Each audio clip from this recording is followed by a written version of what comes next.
ಇದು the voice of Madiga news channel. ನಿಮ್ಮಿಂದ ನಿಮಗಾಗಿ ನಿಮಗೋಸ್ಕರ. ನೀರು ವೈರಿ, ಅದೇ ನೀರಿಗೆ ಪಾಚು ವೈರಿ ಅಂತಾರಲ್ಲ. ದಲಿತರಿಗೆ ನೀನೇ ಸಚಿವ ಸಂಪುಟದಲ್ಲಿ ಇರ್ತಕ್ಕಂಥ ದಲಿತ ಸಚಿವರುಗಳೇ ನಮ್ಗೆ ವೈರಿ ಆಗಿ ಕೂತ್ರೆ ನಾವೇನ್ ಮಾಡೋದು? ನೀವೇ ವೈರಿಗಳು ನಮ್ಗೆ. ಮಾದೇವಪ್ಪನವ್ರೆ, ನಿಮ್ಮ ನಾಚಿಗೆ ಬರ್ಬೇಕು ನಿಮ್ಗೆ. ಮಾದೇವಪ್ಪನವ್ರು ನಾವ್ ಯಾವಾಗ ಗೆದ್ದೀವಿ, ಮಾದೇವಪ್ಪನವ್ರು ಸೋತಿದ್ರು, ಮಾದೇವಪ್ಪನವ್ರು ಗೆದ್ದಾಗ ನಾವು ಸೋತಿದ್ವಿ. ಮಾದೇವಪ್ಪನವ್ರು ನೇರ ಪರಿಚಯ ಇಲ್ಲ. ನಾನೇನೋ ಮಾದೇವಪ್ಪ ಬಾಬಾ ಸಾಹೇಬ್ನ ದಿನಕ್ಕೆ 2 ಸಾರಿ ನೆನೆಸ್ತಾನಂದ ತಕ್ಷಣ ನಾನು ಏನೋ ಈ ಮನುಷ್ಯ ದೊಡ್ಡ ಮನುಷ್ಯ ಇರ್ಬೇಕಂತೇಳಿ ನಾನು ಆತನ ಅಭಿಮಾನಿಯಾಗಿದ್ದೆ.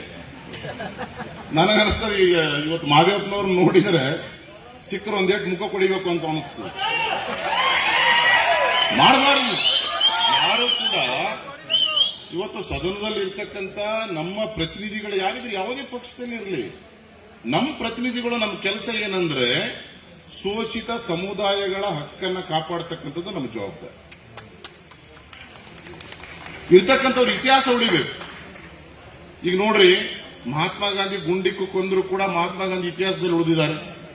ಇವತ್ತು ದೇವರಾಜ ಅರಸು ಇತಿಹಾಸದಲ್ಲಿ ಉಳಿದ್ರೆ ಗೋವಿಂದ ಕಾರಜೋಳ ಸಾಹೇಬ್ ಹೇಳ್ತಾ ಇದ್ರು, ಉಳುವವನೇ ಭೂಮಿಯ ಒಡೆಯ ಅಂತೇಳಿ ಕಾನೂನು ಜಾರಿಗೆ ತಂದು ಸನ್ಮಾನ್ಯ ಅರಸು ಅವರು ಇತಿಹಾಸದಲ್ಲಿ ಉಳಿದ್ರು.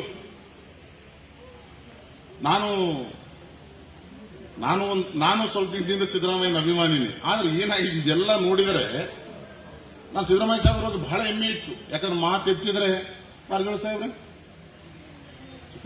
ಎಬ್ಬಿಸ್ತೀರಿ ಮಲ್ಕೊಂಡಿದಂಗೆ. ನಾನು ಸಿದ್ದರಾಮಯ್ಯ ಬಗ್ಗೆ ಬಹಳ ಗೌರವ ಇತ್ತು ಸರ್. ನನಗೆ ಸಾಹೇಬರು ಮಾತು ಎತ್ತಿದ್ರೆ ಆರ್ಥಿಕ ಮೀಸಲಾತಿ ಕೊಟ್ಬಿಟ್ಟಿದ್ದೀನಿ 24%. ನಾನು ಅದು ಮಾಡಿದ್ದೀನಿ, ಅನ್ನ ಭಾಗ್ಯ ಕೊಟ್ಟಿದ್ದೀನಿ, ಬಸ್ ಭಾಗ್ಯ ಕೊಟ್ಟಿದ್ದೀನಿ, ಎಲ್ಲನೂ ಹೇಳೋರಲ್ಲ. ಏನೋ ಈ ಮನುಷ್ಯ ಶೋಷಿತರ ಬಗ್ಗೆ ಭಾರಿ ಕಳಕಳಿ ಆದ ಅಂತ ಹೇಳಿ ರಾಜಣ್ಣನೂ ಅಭಿಮಾನಿ, ನಾನು ಅಭಿಮಾನಿ. ಆದ್ರೆ ನನಗನ್ನಿಸ್ತದೆ ಆ ಮನುಷ್ಯ ಹಿಂಗೆಲ್ಲ ಹೇಳಿ ಯಾರಾದರೂ ಯಾವ ಸಮಾಜಗಳು ಇವತ್ತು ಏನಾದರೂ ಕುತ್ತಿಗೆಯನ್ನು ಕೊಯ್ದಿದ್ರೆ ಅದು ಶೋಷಿತರ ಕುತ್ತಿಗೆಯನ್ನು ಕೊಯ್ತಕ್ಕಂಥ ಕೆಲಸ ಸನ್ಮಾನ್ಯ ಸಿದ್ದರಾಮಯ್ಯ ಮಾಡಿದ್ದಾರೆ.